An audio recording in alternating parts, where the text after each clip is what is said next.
आप देख रहे हैं टुडे न्यूज़ 24। हरियाणा और जम्मू कश्मीर में चुनाव का ऐलान, एक साथ 4 अक्टूबर को आएंगे परिणाम। चलिए आगे बढ़ते हैं। नमस्कार, मैं साहिबा और आप सभी का स्वागत है टुडे न्यूज़ 24। हरियाणा और जम्मू कश्मीर में विधानसभा चुनाव का ऐलान हो गया है।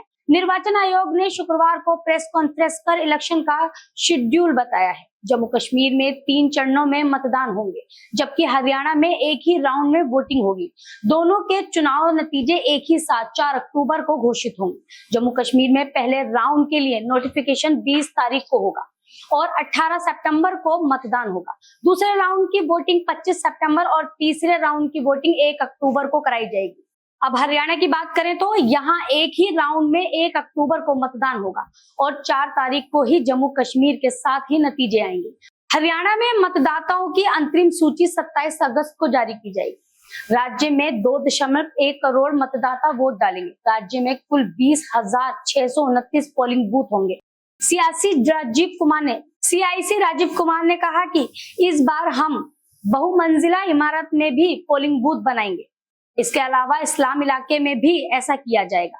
उन्होंने कहा कि गुरुग्राम, फरीदाबाद और सोनीपत में ऐसा किए जाने की जरूरत थी, जिसका ध्यान रखा गया है। सभी बूथों में पानी, शौचालय, रैंप, व्हील चेयर जैसी चीजों की व्यवस्था की जाएगी। मुख्य निर्वाचन आयुक्त ने कहा कि कश्मीर के युवाओं में इलेक्शन को लेकर उत्साह है। उन्होंने कहा कि हम 20 अगस्त को जम्मू कश्मीर में मतदाता सूची जारी करेंगे। वहां की आवाम तस्वीरें बदलती देखना चाहती है। जम्मू कश्मीर में 11,838 पोलिंग स्टेशन बनाए जाएंगे। उन्होंने कहा कि चुनाव को लेकर हम इस इंतजार में थे कि मौसम थोड़ा सुधर जाए।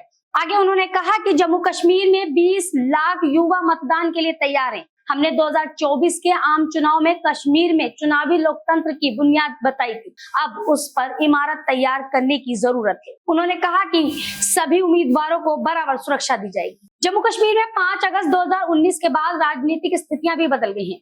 आर्टिकल 370 हटने और राज्य के पुनर्गठन के बाद जम्मू कश्मीर को केंद्र शासित प्रदेश घोषित कर दिया गया है। इसके अलावा अब यहाँ कुल 90 विधानसभा सीटें हैं। पहले यहाँ 87 सीटें होती थी, जिनमें 4 सीटें लद्दाख की थी। ऐसे में पुनर्गठन के बाद लद्दाख जब अलग केंद्र शासित प्रदेश बन गया तो जम्मू कश्मीर में 83 सीटें ही बची थी। फिर चुनाव आयोग ने परिसीमन के बाद 7 सीटों का इजाफा कर दिया और अब कुल 90 सीटें हैं। इनमें से कश्मीर क्षेत्र की 47 सीटें हैं, तो वहीं जम्मू में अब 43 सीटें हैं। इसके पहले कश्मीर में 46 सीटें हुआ करती थी और जम्मू क्षेत्र में 37 सीटें होती थी। परिसीमन के बाद जम्मू इलाके में 6 विधानसभा सीटें बढ़ गई और कश्मीर में भी 1 सीट का इजाफा हुआ है। जम्मू कश्मीर में आखिरी 2014 में विधानसभा चुनाव हुए थे। इलेक्शन के बाद अप्रत्याशित बदलाव हुआ था। भाजपा और पीडीपी ने मिलकर सरकार बनाई थी, जो पूरे 5 साल नहीं चल पाई। फिर 2019 आया तो राज्यपाल शासन के दौरान ही आर्टिकल 370 हट गया और फिर पुनर्गठन होने के बाद जम्मू कश्मीर राज्य की बजाय केंद्र शासित प्रदेश बन गया।